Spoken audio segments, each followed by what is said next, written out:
Florida is set to dramatically expand its Don't Say Gay laws. Here's what they will do. This is Time magazine article. Obviously, or else it has nothing to do with Don't Say Gay laws. That's just what they're promoting. Republicans lawmakers in Florida are planning to expand provisions in their Parental Rights in Education Act, or Don't Say Gay law, which will restrict what teachers can and cannot say in their classrooms about gender, sex, and sexual orientation. The bill would heavily restrict in-school discussions about sexual orientation or gender identity until ninth grade, and ban teachers from addressing students by pronouns that differ from those they were assigned at birth. The advocates for and against these bills that Time spoke to believe this legislation will pass. LGBTQ and advocates especially fear that the bill would have adverse effects on LGBTQ families and more than 16,000 Florida youth that identify as transgender.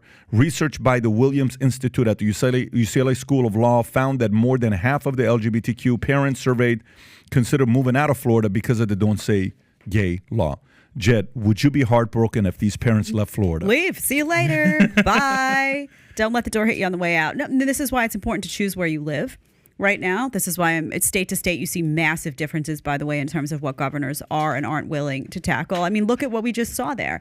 They want what? Third graders getting this information? That is talking about up until ninth grade. They're trying to make stuff age appropriate for kids. They're also trying to say if you're a boy, you can't just leave the house at home a boy and everybody's, oh, this is Jimmy. And then you go to school and somebody calls you a girl all day long. The parents don't know about it. Nobody knows what's going on. These are parental rights bills. These are places that you can live. By the way, states like Florida, and there are a lot of red states.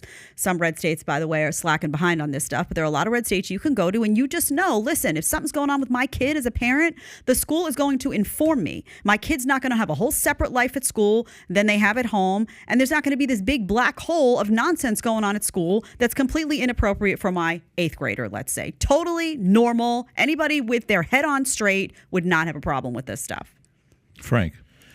I love the parental rights and education bill. I think it would do tremendous positive things for my community. When it comes to addressing kids by their pronouns, you're seeing a big push of this happen. The reason this law, which I'm going to say that I support if they do implement this, is they are affirming these genders, they are affirming these pronouns outside of what their parents are calling them. And so now you don't even have the parents included in this conversation, and teachers are doing this behind their back. And so you have, Ron DeSantis coming in and saying, you know what? No, you shouldn't be doing this. You shouldn't be guiding. You should not be grooming these children. You should be referring to them as they were born, because no child, the reason Gays Against Groomers says no child is born in the wrong body isn't to disavow that gender dysphoria exists. It's to force light on that children do not have the mental capacity to make these decisions, fully formed and educated decisions. So that is why no child is born in the wrong body. And you can never, well, I shouldn't say you can never, but where it stands right now, it's very likely that you would not be able to convince me otherwise, because children are too innocent. And the reason why that they are going down this journey is because of the outside influences. And we're seeing these ramifications, like with that article with children dying. I think that article said 6,000, 7,500. Yep. And it's a shame. And you know who that falls on? If we want to blame someone for that, that's going to be on the teachers, because the teachers are affirming these things all across our country without their parents knowing, and they're not even getting the guided assistance that they need. They're just going to school saying, hey, Mr. Lopez, can you call me a she instead of a he? And then Mr. Lopez is like, sure.